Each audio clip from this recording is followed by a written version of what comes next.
অজ্ঞানং তিমিরান্ধস্য জ্ঞানাঞ্জনশলাকয়া চক্ষুরুন্মীলিतं येन তস্मै শ্রীগুরবে নমঃ। মুখং করোতি বাচলং পঙ্গুলঙ্গায়তে গিরিযৎকিপাতমহং বন্দে শ্রীগুরুদীনতারিণং। বাঞ্ছাকল্পতরুভ্যশ্চ কৃপা সিন্ধুভ্যেব চ পতিতানাং পাবনেভ্যো বৈষ্ণবেভ্যো নমো নমঃ। রাধারানী ইউটিউব ধর্মকথা চ্যানেলের পক্ষ থেকে আমি পুতুল রানী দাসী আপনাদের যে নিত্য ভাগবত কথা শ্রবণ করাচ্ছি এবং অন্যান্য দিনের মতো আজকেও শ্রবণ করাচ্ছি। যে ভগবানের আবির্ভাব তিরোভাব বলে মানুষের হাতে কিছু নেই, দিনক্ষণ তিথি, তিনি তার লীলা সম্বরণ হলে তিনি সশরীরে গোলকধামে পৌঁছান। তাই পরবর্তী অংশ আবার বলছি। যদা শতম বা জহৌ শত নরেব বৈকুণ্ঠ রোহাদিতি শ্রী শ্যামাচরণা ত্যাগত্র হত্র শতনু কারণ করণঙ্ক এবন তু শতম বা সহমহি জহাবিতি কুব্বক্ষায় অবকাশ উপপদ বিভক্তে। কারণ বিভক্তি বলিও সাতটি ন্যায়াত প্রদর্শিত তপ্ত তপসামভি তপ্ত দিশাং নীনাং অদ্বয়ন্তর সাধাতস্তো সবিরম্বং লোকলোচনামিতোত্তম্পি লোকলোচনরূপং সবিদ্যম নিজমূর্তি প্রদর্শ পূর্ণরোদায়ৈব ওচ্চন্তরোদ্ধতু তত্তেতি সন্দভশ্চ। পুনঃ ভাগবত 3211 নম্বর শ্লোকে বলেছেন, ভগবান কৃষ্ণ তাহার সচিদানন্দ বিগ্রহ নিয়ে মনুষ্য চক্ষুর অন্তরালে অন্তর্হিত হয়ে যান। সেই ভগবান তপস্যা হীনতা বশত অপরিতৃপ্ত লোচন মনুষ্যগণকে স্বীয় মূর্তি প্রদর্শন করাইয়া পুনরায় লোকলোচন স্বরূপ সেই মূর্তি তাহার চক্ষুর নিকট হইতে গ্রহণ করিয়া আস্বাদন করিয়া অন্তর্হিত হইয়াছেন। ভাগবতে 11,302 নম্বর শ্লোকে শ্রী পরীক্ষিত মহারাজ শ্রী সুখদেব গোস্বামীকে জিজ্ঞাসা করেছিলেন, প্রেয়সী সর্বে নেত্রাণাং তনুংস কথম তজ্জত, অর্থাৎ সর্বজন নয়ন মনোরম অতি প্রিয় শ্রী বিগ্রহ কিভাবে ত্যাগ করিলেন,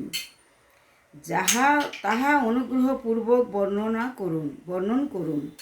এই পরিপ্রশ্নের উত্তরে শ্রী সুখদেব গোস্বামী বলিলেন, ভাগবতে 11,031 নম্বর শ্লোক 31 থেকে 6 নম্বর শ্লোকে লোকাভিরামং শতনুং ধারণা ধ্যানমঙ্গলম যোগধারণ গ্লেজ্জাদুগ্ধং ধামাবিশত সকমং। মানে অর্থাৎ অনন্তর তিনি ধ্যান ধারণায় বিশুদ্ধ বিষয়ীভূত লোকাভিরাম স্বীয় বিগ্রহ আগ্নেয় যোগ ধারণা দ্বারা দগ্ধ না করিয়াই নিজ ধামে প্রবিষ্ট হইলেন। ভাগবতে 11,302 নম্বর শ্লোকে টিকা শ্রী বিশ্বনাথ চক্রবর্তী লিখছেন,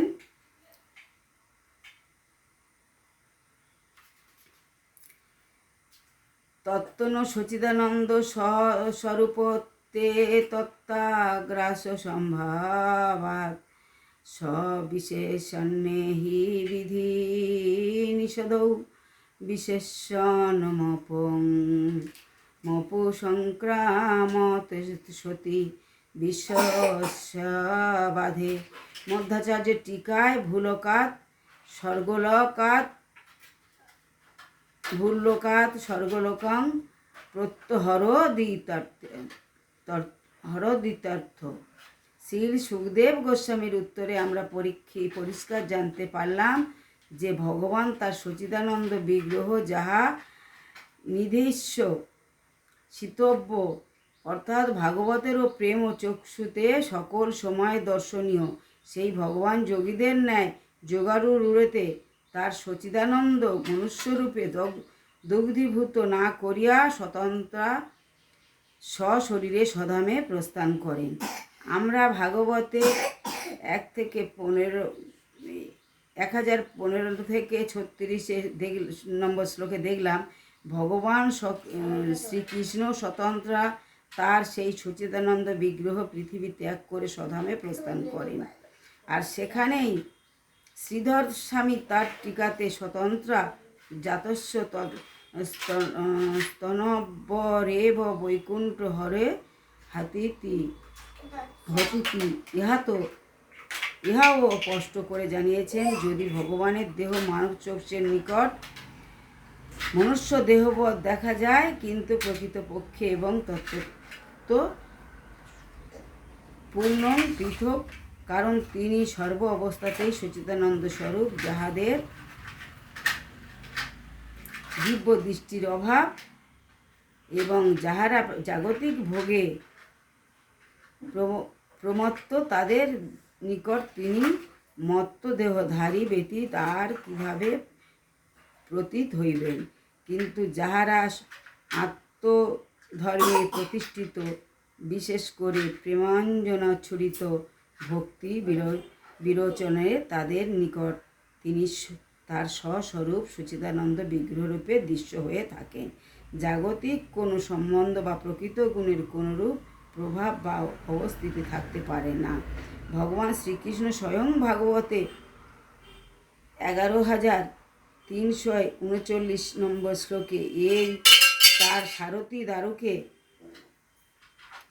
দারুকে তার আত্মা সম্বরণ ও মৌসল লীলা সম্বন্ধে বলেছেন।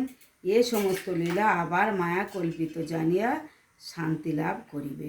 যাহারা ভক্তিবিহীন, তাহাদিগকে মোহিত করার জন্য এই মৌসল লীলায় অভিনয়। তবে তুমি আমার ভক্ত, দিব্য জ্ঞানাদি সম্পূর্ণ, তুমি জানবে আমার দেহ ত্যাগের প্রশ্ন আসতেই পারে না। যোগীর যোগাগ্নিতে তার দেহ ভস্মীভূত করার মতো অনুরূপ ঘটনা ঘটতে পারে না, কারণ আমার শ্রী বিগ্রহ সচিদানন্দ স্বরূপ এবং ভক্তের নিকট মনোরম এবং আনন্দপদ। আমি সশরীরেই আমার স্বধামে প্রত্যাবর্তন করি। শ্রীমান মহাপ্রভু তার ব্যতীত প্রিয় ভক্ত শ্রীল সনাতন গোস্বামীকে তার সনাতন শিক্ষায় পরিষ্কার বলেছেন ভাগবতে। হরে কৃষ্ণ। পরবর্তী অংশ পরবর্তী ভিডিওতে ছাড়বো। আপনারা শ্রবণ করুন, সাবস্ক্রাইব করুন, শেয়ার করুন, সঙ্গে থাকুন। বাঞ্ছা কল্পতরুভ্যশ্চ কৃপা সিন্ধুভ্যেব চ পতিতানাং পাবনেভ্যো বৈষ্ণবেভ্যো নমো নমঃ। হরে কৃষ্ণ। রাধারানী ইউটিউবে ধর্মকথা চ্যানেল থেকে পুতুলরানী দাসী ভাগবত কথা শ্রবণ করাচ্ছি। আপনারা শ্রবণ করুন, সাবস্ক্রাইব করুন, শেয়ার করুন, লাইক করুন, সঙ্গে থাকুন। হরে কৃষ্ণ।